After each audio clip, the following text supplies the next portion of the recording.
speaking about where we came from, and I have been pretty much wrapped up in this for a couple of weeks. And I was thinking during the singing about design and the complexity and the simplicity of music and songs and the notes that are put together in harmony.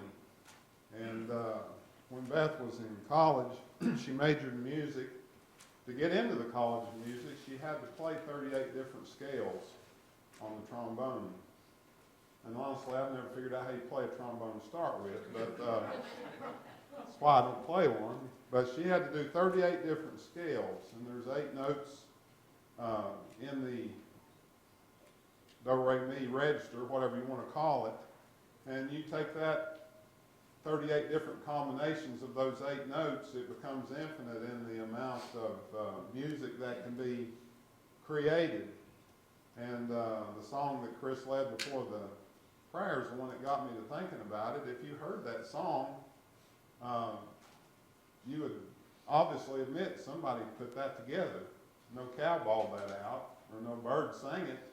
Birds usually have 3 or 4 notes. A mockingbird can mock notes, but it takes intelligence to make that happen. And the alternate theory to creation is obviously the theory of evolution. And I've been looking at this, like I say now, for a couple of weeks, and it blows your mind, the evidence against it. The only reason it still exists is just obstinance in those people to refuse to admit that there is a designer, there is a creator. And we're going to talk about that next week. But everything I look at now is design. Everything I see design. And I guess when you think about it and focus on it, that's what happens. But I had a calf born Wednesday, 11 days early. And it came so early that its legs were bent forward, even its front legs. And somehow or another, that little booger got up and sucked. And it's good today. That doesn't happen without design. And we're going to talk about that. We're going to focus primarily on genetics because that field has expanded in the last 10 years, 20 years, dramatically. But it proves what people refuse to admit. Yes, Eddie?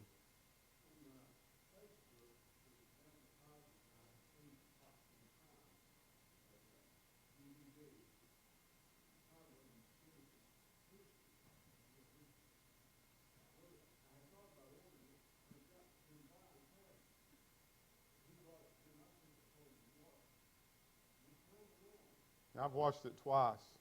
Yeah. We're all going to watch it on March the 7th if you'll come.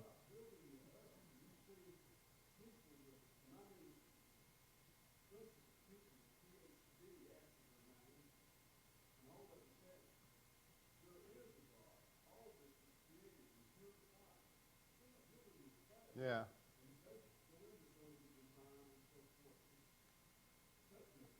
We're going to have a family night here on March 7th. You need to add this to your already long list of announcements. We're going to have food, popcorn, but we're going to watch that movie that night. And I didn't get to watch it for free. I had to pay for it. But I've watched it twice. And everybody get to come watch it free. We're going to show it in here. That's a Friday night, right? Saturday night. Okay. Saturday night, March the 7th, which would be 2 Saturday nights from now. But come and enjoy the fellowship. And this is an amazing movie. And like Eddie said, there's a string of PhDs that won't quit that puts this together, and they take you all over the world showing you the evidences for creation. And it's partly what got me thinking about doing this lesson. But we're doing the flood in Bible school, and there are strong evidences that you'll see in the movie that prove the flood. So that's something to look forward to. It is a good movie. And I'm not on Hosea, but I'm getting to it right now. Hosea chapter 4. We've looked at the first 3 chapters of Hosea, and in that first 3 chapters, we saw the analogy drawn of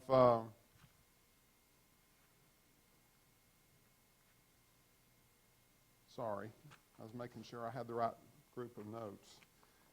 We looked at the analogy drawn between Hosea and Gomer and the adulterous relationship spiritually of the children of Israel, the northern kingdom, and with God. They had turned their back on God. They had gone off a-whoring after other gods, idolatry, and as a result of that, they were in an adulterous relationship with God. And God tells Hosea in the first chapter to go and find a woman of whoredoms. And that's what Gomer was. She was from an idolatrous family. This is their life. This is the way they lived. And he had 2 children by her. And God makes his point in the first 3 chapters to the children of Israel through the life of Hosea and the problems that Hosea had with his adulterous wife. And then he shows the love that he's willing to take her back even after she's all used up and old. And he's willing to take them back if they'll turn. But as we get into chapter 4, he moves on. And what you see here in chapter 4, in essence, is a court case where God's the plaintiff and the children of Israel are the defendants, and he's going to bring charges against them and show they're true, and he's going to show them the punishment that they're going to receive because they have been evil. They have turned their back on God. They have lost their way as a result of the way they had lived their lives. And, of course, we've talked numerous times in the prophets about how all this came to pass with Jeroboam setting up false gods so they wouldn't go back to Jerusalem and worship. And we won't go there again today. But chapter 4 is an indictment of their evil. In Hosea 4:1, hear the word of the Lord, ye children of Israel, for the Lord hath a controversy with the inhabitants of the land, because there is no truth nor mercy nor knowledge of God in the land. I went to Bluntville this morning, and on my way back on the radio, there was a religious program on, and I kind of hit into the middle of it. Instead of changing channels, I just listened to what he said. But he explained Molech, and he talked about them offering their children to the god of Molech. I never heard this before. If I did, I forgot it, which is certainly possible. But they would throw their babies into the arms of that god, and it would slide into the fire. It turned your stomach even to think about it. And that's what the children of the northern kingdom were doing. They did that so that their crops would grow and so that they would have more prosperity and this, that, and the other.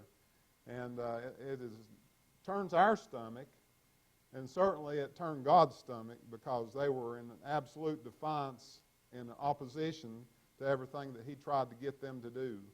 And as a result of that, they're going to go down hard. And he tells that in chapter 4 and really through the rest of the book.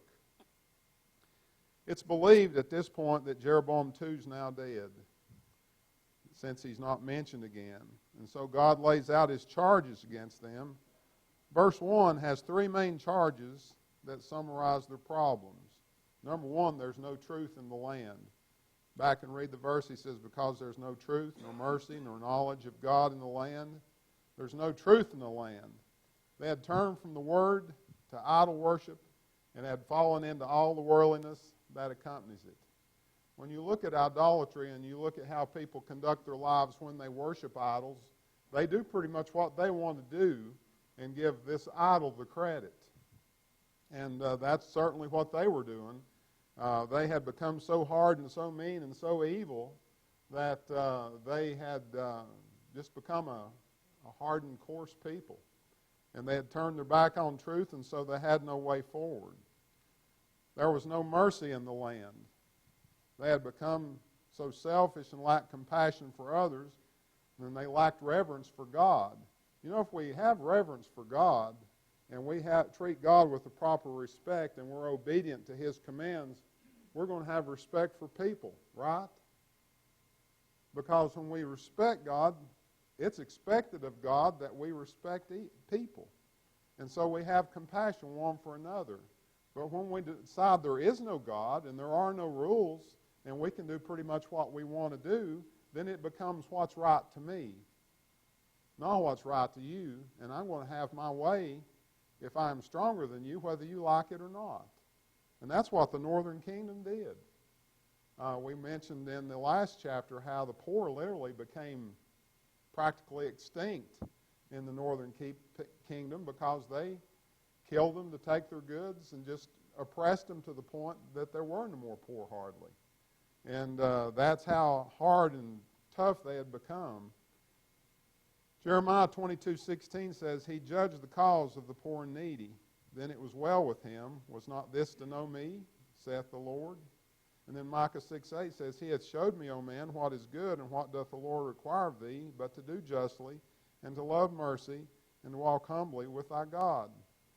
In both of these verses, it's pointed out God shows the correct way to treat your fellow man. He shows the correct way to treat each other. And when you look at the Christians in the first century and the way they treated each other, where it says that they met together and they had all things common and they were truly united as they moved forward. And they put up with all the persecution and all the deaths and all the bad things that happened to them because of their beliefs, because they were connected together and they knew how to treat each other because God had shown them. But the northern kingdom had totally lost this. When you look at the materialism in the world today and how people are focused about themselves, then you kind of see this played out in today's society as well. They are not interested in what's best for someone else. They want what they can get first. And it is Christianity that will save the world, because without it, it can't be saved. And we hope and pray that God will give us time to get it worked out. They lack knowledge. Parents had failed to teach their children. The priests were corrupt. God's word had been forgotten. And knowledge of God's word is a sign of a healthy society. The priests, of course, in the northern kingdom had gone off after idols themselves. When you look at Ezekiel, and I think I'm in the right book, Ezekiel looked into the temple, am I right? And saw the awful things that were going on in the temple. The priests themselves were corrupt. In the lack of knowledge was dependent, or the reason for the lack of knowledge was because the parents and the priests failed to teach. If people aren't taught, then they don't know. Romans 10:17 says, faith cometh by hearing, and hearing by the word of God. If the word's not taught, then people don't learn. And in this case, the parents didn't teach the children. We have this same problem today. Parents don't teach their children. They're dependent on the schools to teach their children, or the church to teach their children. And as a result of that, a lot of times the children are just ignorant of the things that they need to be smart about. And so the parents failed, the priests failed. The priests were corrupt, and so knowledge of God was something that became non-existent. If people... Yes.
You know, if you're a parent of children, and a lot of us are, it's our responsibility to see that they learn what they need to learn about God. And if we're living our lives the way we should, that ought to be kind of a common thing we talk about.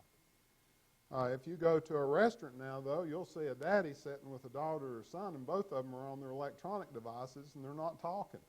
That's society today. And that's what goes on at home, you know, as well.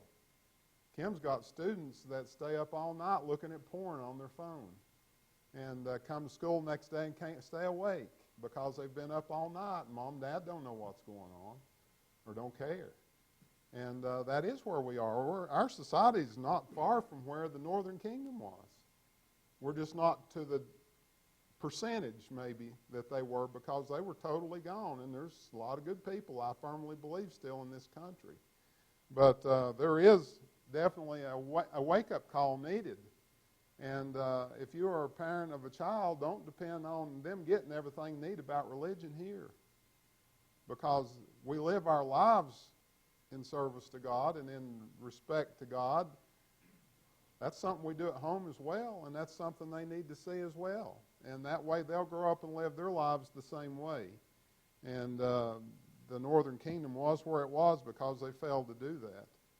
Psalms 9:17, the wicked shall be turned into hell, and all the nations that forget God.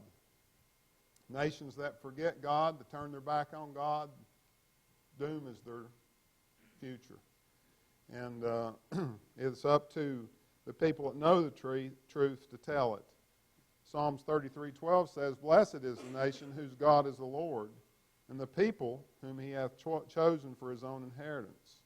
Proverbs 14:34, "Righteousness exalteth a nation, but sin is a reproach to any people." When people look to God for their moral values, when people look to God for the way they should live their lives, then life's better. You look at the things that go on in this country now, and you listen to what's going on now, I think we get the wrong impression to a degree, because there are some battles being won, and one of them is against abortion. We can get the impression from listening to the news all is lost. But we're better off now against abortion than we were in the 80s. Because this battle is slowly being won. The battle against evolution is slowly being won. And if we could ever jerk a kink in the education system to quit telling that stupidity, the scientists that look at this stuff admit this can't be true. And so there's a lot of work that has to be done. But we are winning in areas, and so we don't need to throw up our hands in despair and say, all is lost, let me die. And some days you feel like that. We've got to keep in mind that God's in control. Hosea 4:2, "By swearing and lying and killing and stealing and committing adultery, they break out. Blood toucheth blood." This is the society that was the Northern Kingdom. Swearing, lying, killing, stealing. Dad always said a person that'll lie will steal, and I think that's true. And committing adultery. They break out, blood toucheth blood. What's left out of that list? How would you like to live in a society where everybody thinks this way? You'd have to stay armed. You'd have to stay on defense because everybody's an enemy. Anarchy is literally where they were. Yeah, Mad Max. Shoulder pads with spikes on it. This is what is me, and I'm convinced by a nation that forgets God will be turned into hell. They'll produce this kind of fruit. That's Chicago, Detroit. It's going to be America completely if we don't change our course. Right. And the only way that a person can live this life the way God designed it, like you said, is to be a Christian. Right. The corruption of the Israelites openly violated the law of Moses. You notice in the latter part of the verse it says breaking out. They had broken out and away from the law and totally left it behind. The corruption from within was going to pull them into a period of time that they were going to be absolutely miserable. They were going to be living almost hell on earth, because the Assyrians were going to come and take them out. And we talked in the other books about the fact they'd be led around with hooks in their lips and hooks in their nose, and they would be slaves. They wouldn't be able to worship. They wouldn't have God to hope for. They were totally without. And that's about as bleak and as bad a situation as you could imagine. And that's the ones that were still left alive, because the Assyrians wiped most of them out. Corruption is a greater danger, or corruption from within is a greater danger than enemies. And when you look at the government of our country today, it's rank with corruption. And no interest really, doesn't seem like, from the law in ferreting it out and straightening it out. Hopefully we're going to see that take place, but I think a lot of people have begun to doubt whether that'll ever take place. These people's everyday lives were tainted by swearing, lying, killing, stealing, adultery. You see the Jews in the New Testament using oaths, swearing. If they wanted to lie, they'd swear on something lower. And then as they moved toward the truth or wanted somebody to really believe what they were saying, they would swear on something higher up, or even swearing in God's name. That's the sign of a dishonest society. As I thought about this when I was thinking about these things, the Jews as a group are probably the most persecuted people ever through history. Hitler tried to wipe them out. Why all the hatred for them? Do you think it has anything to do with the deceitful nature of them and the way they lived their lives and conducted themselves? That is what I believe, and I can't say this with certainty, but it's what I believe led to the hatred toward that group of people. And they were certainly a criminal society. They had killed to the point that Hosea accused them of having bloody hands when they took the next victim. When he said blood touches blood, they no longer take somebody's life, they take another one. Their hands are still bloody. That's how corrupt and evil they had become. Whatever it took to get what they wanted, they were going to do. This is the shape of the people that Hosea is prophesying against. The reason I believe, when God told Hosea, go marry a woman of whoredoms, that if you married anybody in this society, they had no moral code. And she's going to run around on you more than likely. And he was a righteous man, and he had to pick a wife from this community, from this environment. You can see, you're just not going to pick you a winner as a rule. Right. There's a whole other lesson there. Picking a mate.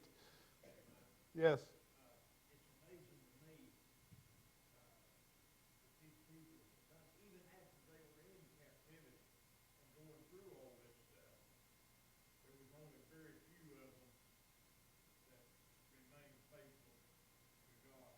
Very few of them had enough sense to come away from what he was there. It's just amazing to me that we're in the same shape in the United States today. Turn away from God. And even those people that hung on had to go through this hellish life because of what the population had done. Let's look at the commandments that were broken in their lives.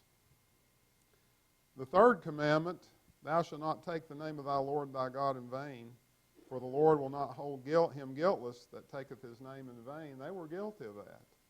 They had turned their back on him completely. And in their swearing and in their oaths, they had violated that commandment. They had violated the commandment, which would be the sixth, thou shalt not kill. The seventh, thou shalt not commit adultery. The eighth, thou shalt not steal.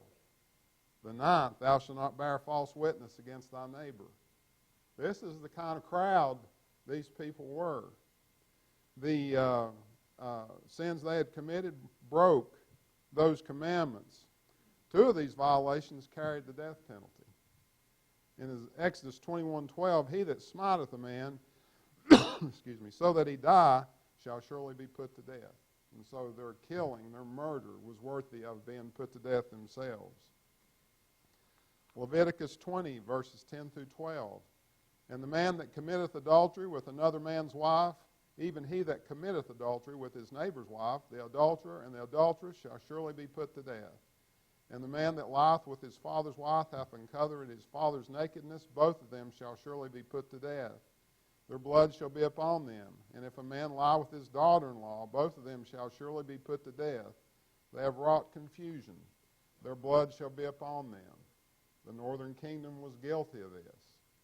Both these sins, and we're not amenable to these laws anymore until you go over to chapter 13 of Romans and they're restated, but not under this law are we amenable. But these things still hold true today. They're moral laws. And you have people that break these laws all the time. This little 18-month-old girl that's missing, that woman either killed her or she sold her, one of the two. And if you look at her, she looks like a druggie. And I wonder if she didn't sell her. I'm afraid for the little girl. You have the two that videoed themselves sexually violating a baby in Memphis.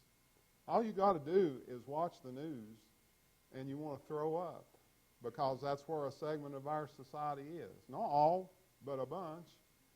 And this is where the people in the northern kingdom were, and God's going to execute the penalty. When the Assyrians come, they're going to die. And he's tried and tried and tried through numerous prophets, get them to turn their minds around and do differently. And they haven't listened. And people don't listen today, but we got to keep trying to get them to listen. Like it started out by them violating the first commandments in the 10 by making graven images. Thou shalt have no other gods before me. Yeah. Now you know they didn't want the 10 commandments hanging in their courtrooms. And that's what's going on in America. Don't hang those in our courtrooms. We don't want to hear that stuff. And that's certainly the case. Their corruption was going to cost them God's blessings. Jeroboam too, remember we talked about the society while he was king. He was a corrupt king, but life was good. They lived well. They were fat and happy. They had everything they wanted because they were taking it from everybody else. But all of that was going to change. They were going to become destitute, those that lived. And they would be in slavery in Assyria, one of the cruelest societies that ever lived. And they were going to have to live through that. When one turns his back on God and turns to sin, there's going to be a price to pay. A lot of people don't believe that because it doesn't happen instantly, but there will be a price to pay. The people that are out living like dogs, sleeping with each other, it mentions in the verses we just read, sleeping with your own mother, sleeping with your daughter-in-law. I know people have done that. And they don't see any big deal with it because they don't have any moral standard. They don't have any moral value. And they're going to pay a price. People pay a price on this earth with diseases and sickness. The seeds that are thrown out are going to reap harvest. And if you don't pay here, you're going to pay there. And there's going to be a whole lot worse than here. And it's going to be eternal. Jack's invitation Wednesday night talking about hell was effective. Hell's an awful place. And people don't want to believe there is a hell. But folks, there is a hell. And it's an awful place. And that in itself ought to be enough motivation to try to live your life right. Only when the heart's changed can man find his way back to grace. Sin's deceptive. It spreads through society and it will be punished.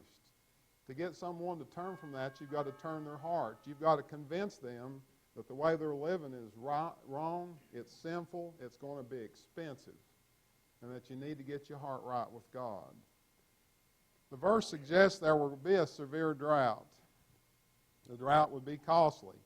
If you look at the news today and you look at the eastern part of Africa and it's spreading, there's a plague of locusts, billions of locusts eating everything. The animals are starving, people are affected, they're not going to have food. I heard a farmer interviewed this week that said that they haven't sown their seed yet, but if they don't get these things down, their larvae are going to come up and take whatever they plant. So the situation's dire. Supposedly it's gone into China, but I hadn't been able to verify that because I can't get that little blurb to open in what I look at all the time. But that has happened in the United States before. And a plague of locusts is a terrible thing. You combine that on top of severe drought, and what you have is severe starvation. The drought that Hosea prophesied of here could very well have been in the form of the Assyrians, because they went into Assyrian captivity 20 years later. And all the dire consequences they were going to suffer because their sin would be no different under the Assyrians than it would be if this drought came. And so it could have been I can't think of the right word. Huh? Yeah, it could have been a metaphor. It wasn't the word I was thinking of, but that works. Hosea was prophesying that they were going to have a tough time, and it's only 20 years from when he's talking that this is going to happen. And they were taken into captivity. Whether there was a physical drought, it's not recorded in secular history, but the results were going to be the same. They were going to suffer horribly. Most of them wouldn't even live to see it happen. Hosea 4:4. Yet let no man strive, nor reprove another, for thy people are as they that strive with the priest. This verse is a reference to Deuteronomy 17:8-13. If there arise a matter too hard for thee in judgment, between blood and blood, between plea and plea, between stroke and stroke, being matters of controversy within thy gates, then shalt thou arise and get thee up into the place which the Lord thy God shall choose. And thou shalt come unto the priests, the Levites, and unto the judge that shall be in those days, and inquire, and they shall show thee the sentence of judgment. And thou shalt do according to the sentence which they of that place which the Lord shall choose shall show thee, and thou shalt observe to do according to all that they inform thee. According to the sentence of the law which they shall teach thee, and according to the judgment which they shall tell thee, thou shalt do. Thou shalt not decline from the sentence which they shall show thee to the right hand nor to the left. And the man that will do presumptuously, and will not hearken unto the priest that standeth to minister there before the Lord thy God, or unto the judge, even that man shall die. And thou shalt put away the evil from Israel, and all the people shall hear and fear, and do no more presumptuously. When he says in 4:4, yet let no man strive nor reprove another, for thy people are as they that strive with the priest, that's where the northern kingdom was. It's just like they had gone against the priest. They had acted presumptuously. So they're wasting their time at this point doing anything. Punishment is coming. And just like the passage from Deuteronomy 17, you strive against the priests, you're going to die. And that's where they were. They were at the point of no return. People and societies can go so far as to be irredeemable. You see that with Nazi Germany, with Imperial Japan, the Axis that was formed during World War II. They were so evil, so awful, they weren't going to make it.